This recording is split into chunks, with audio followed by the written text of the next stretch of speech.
everybody, and thank you for coming today to my TED Talk. My name is Michael Yahner, and today I'm going to be presenting to you about the importance of Agile workforces, why I care about them and why you should care about them. So we're just going to jump into the agenda real quick, just kind of tell you about what we're going to be talking about today.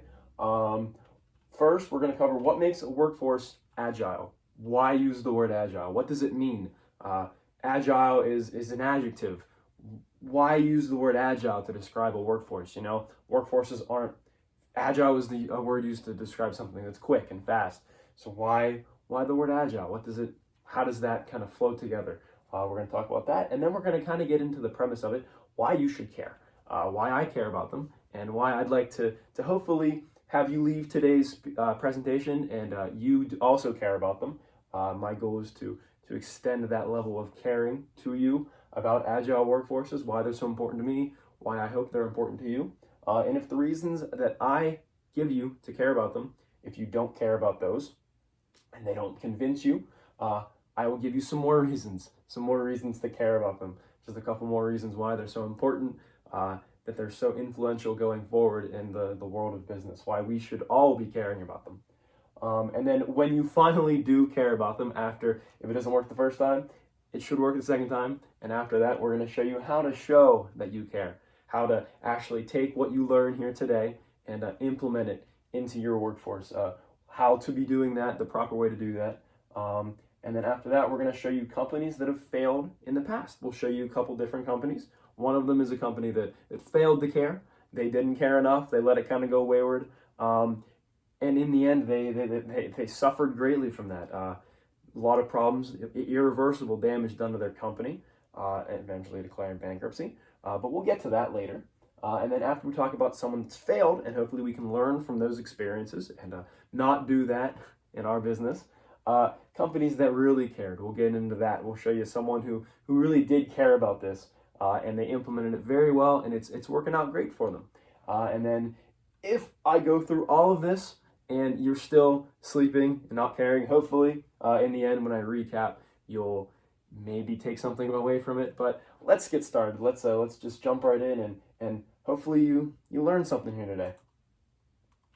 First, we're going to talk about, again, what makes a workforce agile, and why you should care about it. Hopefully, you do end up caring about this. So let's say the definition of agile. Why use the word agile? What does that mean? Why agile? Agile is something used to describe someone who's quick. Like, ooh, I'm quick, right? Like that's agile. But that's not the definition that we're looking at. The definition is having a quick, resourceful, and adaptable character. The word agile, the word adaptable, very important here.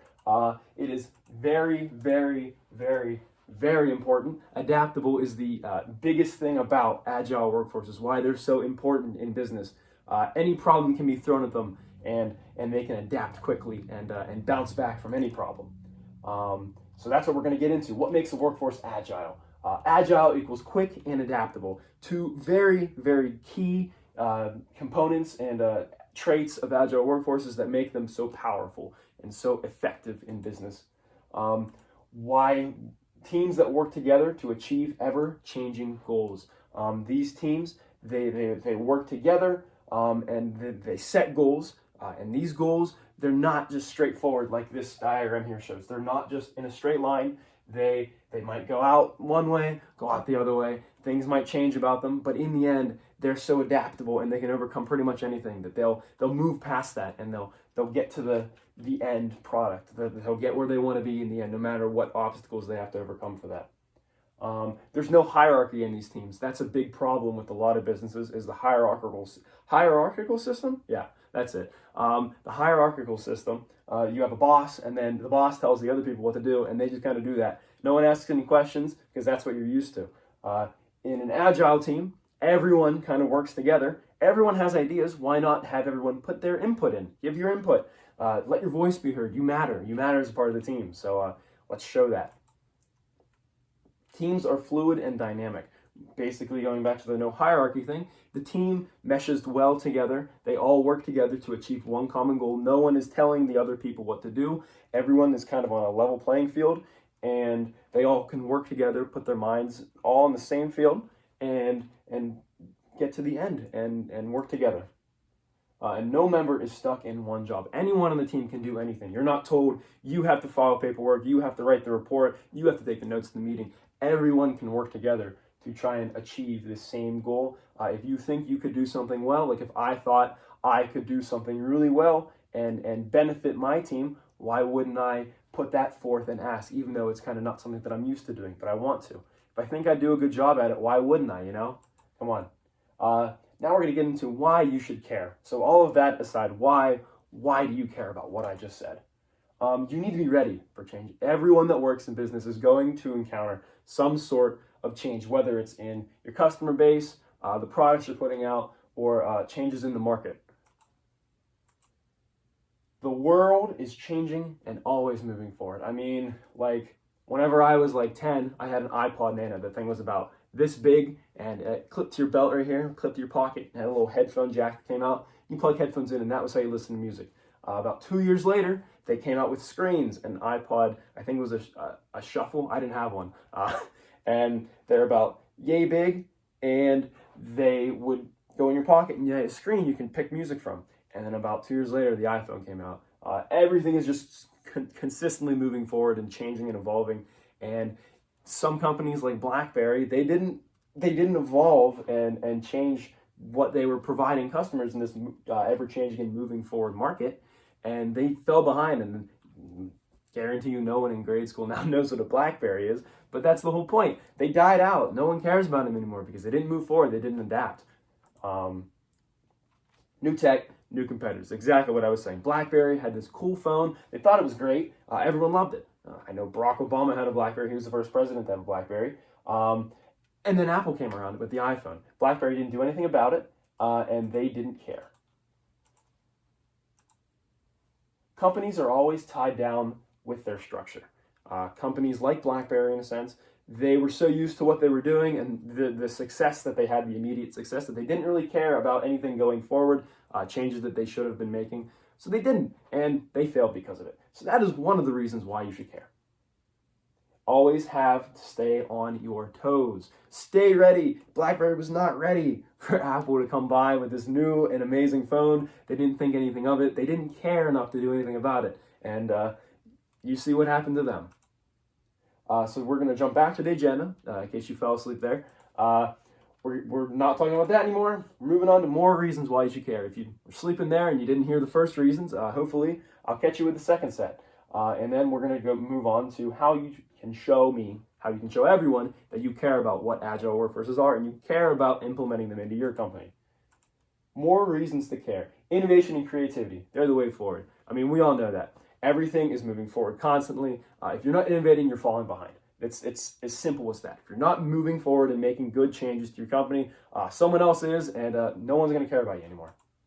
It's as simple as that. Collaboration between different people promotes new ideas. If I am more of a creative thinker and my friend John over there is more of an analytical thinker, we have a problem in our group. I could come at it with a more creative stance and kind of give some creative ideas, ways to think outside of the box in a sense, and get to that answer, whereas John will just come over and give us the straight numbers, what exactly needs to be done, and how we should do it. And everyone in the group can kind of think what would be the better approach to that problem, Innovation, an innovative workforce will produce new and better results. Obviously, someone that is coming up with new ideas, better ways to do things, is going to be doing them better than someone who's been doing the same old thing every time. You got to move forward. This is the point that I'm trying to make, and why I want you to care about it. You got to move forward. You got to keep things new and exciting for your customers. If you don't do that, then no one's going to care about you. You're going to fall behind. Creates a competitive edge to stay ahead of the curve. Exactly what I've been saying. Doing this will create a competitive advantage for your company. Everyone is going to think highly of you. You're providing more of a value to your customers, and they will want to work with you more often. And hopefully that made you care about it. So let's move on to showing that you care, how to care. Change your company's culture. It all starts at the top. You need to implement a creative culture that promotes trying new things, risks, and failure, especially failure. You need to accept that some things might not work when you're trying this out. The hierarchical culture will not work Like I said, you need to have everyone on a level playing field in this team. Everyone needs to be able to input the same amount of stuff. And yeah, just going forward. All leaders need to buy in. Everyone at the top needs to buy in, as well as everyone at the bottom. The people at the top buy in, everyone at the bottom will as well.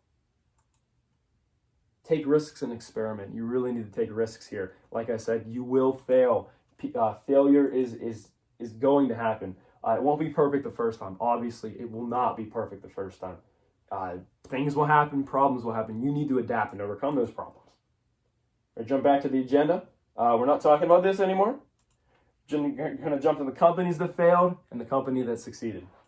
Just kind of take some things away from these guys. Kodak. Kodak is a big example of a company that failed. They failed to pivot to the digital photography market. New companies were coming out with digital photography, like cell phones, and Kodak did not jump on that. They were left in the dust. Dust as a relic of the past, and they filed for bankruptcy in 2012. In 2012, they filed for bankruptcy. So yeah, you don't jump ahead. Kodak, BlackBerry, just a couple of companies that we can think of that failed to jump into the new market, and they suffer greatly because of it. Company that really cared, Spotify. Spotify cared a lot. Spotify embraced Agile approach. They experiment with a lot of things. I don't know if you're a Spotify user, but I am, personally, because I love the new features that they're putting out all the time. Whether it's Spotify Wrapped, which is a great thing to look at the end of the year. I don't know if it makes me pretentious, but I just like looking at it. And another new thing that they did is AI DJ. You can go in there, you can search AI DJ, and it brings up an artificial intelligence that will promote songs that it thinks you might like based on your listening history. Personally, I think that's pretty freaking cool. And I think that's just something new, and no one's done it yet, except Spotify here. Spotify is adding these new things, new features, making the user experience so much more exciting. Okay, so to conclude, to finish up, always be willing to adapt your processes. Don't be stuck in your ways. Don't be sitting on your butt thinking, oh, I'm fine, I don't need to move forward. You do. People will stop caring about you. Customers will move to another company that they care about more.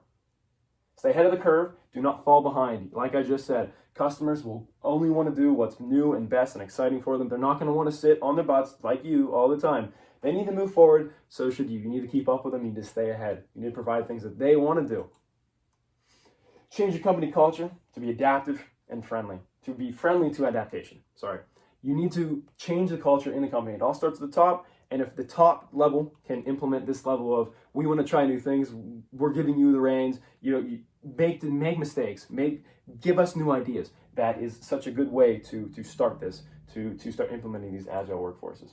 And yeah, learn from past companies' mistakes. Learn from Kodak. Do not sit on your butt. Do not be complacent, and move forward, just like Spotify. Always be trying to offer your customers new things, new exciting things, and just make your product better. If you make your product better, why wouldn't they want to buy it, Be ready to make mistakes. Like I said, this is not going to be perfect the first time. Everyone will make mistakes. Not every idea is a good idea, but every idea is an idea. And every idea deserves to be thought about at least just a little bit. Thank you so much, and do you have any questions?